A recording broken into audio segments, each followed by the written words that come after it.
नमस्कार मंडळी, आजकाल गल्लोगल्ली सगळ्याच फूड स्टॉलवर हमखास मिळतो तो पदार्थ म्हणजे स्ट्रीट स्टाईल कॅबेज मंचुरियन। आज आपण अगदी घरच्या घरी सोप्या पद्धतीने आपण ही रेसिपी बनवणार आहोत। स्ट्रीट स्टाईल कॅबेज मंचुरियन बनवण्यासाठी एक मध्यम आकाराचा कोबी मी व्हेजिटेबल चॉपर मधून असा हा बारीक कापून घेतलेला आहे। तुम्ही किसून देखील घेऊ शकता। यामध्ये मी आता एक मध्यम आकाराचा कांदा बारीक कापून घालतीये। एक चमचा हिरवी मिरचीची पेस्ट यामध्ये घालतीये, एक चमचा आलं लसणाची पेस्ट आणि 1 टेबलस्पून शेजवान सॉस घालतीये। यात आता चवीप्रमाणे मीठ घालायचंय, एक छोटा चमचा सोया सॉस घालतीये आणि यात घालायचंय 1 ते 2 टेबलस्पून रेड चिली सॉस।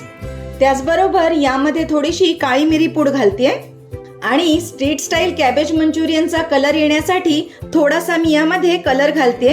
हा पूर्णपणे ऑप्शनल आहे। आता हे सर्व अगदी व्यवस्थित मिक्स करून घ्यायचंय। हे पहा, हे सगळं व्यवस्थित मिक्स झालेलं आहे। आता यामध्ये मी घालते अर्धा वाटी कॉर्नफ्लोअर। कॉर्नफ्लोअर घातल्याने याला छान क्रंचनेस येतो आणि आपले कॅबेज मंचुरियन एकदम कुरकुरीत बनतात। आणि त्याचबरोबर यामध्ये घालते 1 वाटी मैदा आणि हे आता अगदी व्यवस्थित मिक्स करून घ्यायचंय।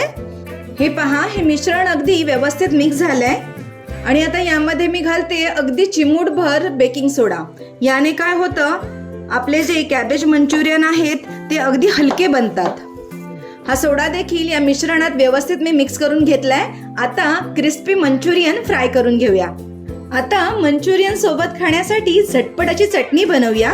इथे मी या बाउल मध्ये 3 टेबलस्पून शेजवान चटणी घेतली आहे। यामध्ये मी घालते 1 टेबलस्पून चिली सॉस आणि त्याचबरोबर 1 टेबलस्पून टोमॅटो केचप। यातच घालायचे थोडेसे चिली फ्लेक्स आणि अगदी थोडीशी काळी मिरी पावडर आणि ही चटणी व्यवस्थित मिक्स करून घ्यायची। हे पहा, मंचुरियन सोबत खाण्यासाठी मस्त झणझणीत अशी चटणी अगदी झटपट तयार झालेली आहे।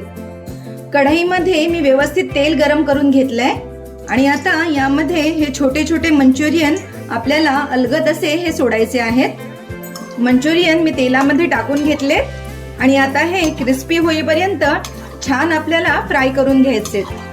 हे पहा, क्रिस्पी होईपर्यंत हे मंचुरियन मी फ्राय करून घेतलेले आहेत आणि किती सुंदर कलर आलेला आहे। चायनीज ठेल्यावर मिळतात तसेच अगदी हे स्ट्रीट स्टाईल कॅबेज मंचुरियन तयार झालेले आहेत। हे आता मी काढून घेते। तर मंडळी, पाहिलात किती सोपी आहे ही रेसिपी। पुढच्या वेळी जेव्हा तुमच्या घरी पाहुणे येतील ना, तेव्हा हे स्ट्रीट स्टाईल कॅबेज मंचुरियन नक्की बनवा।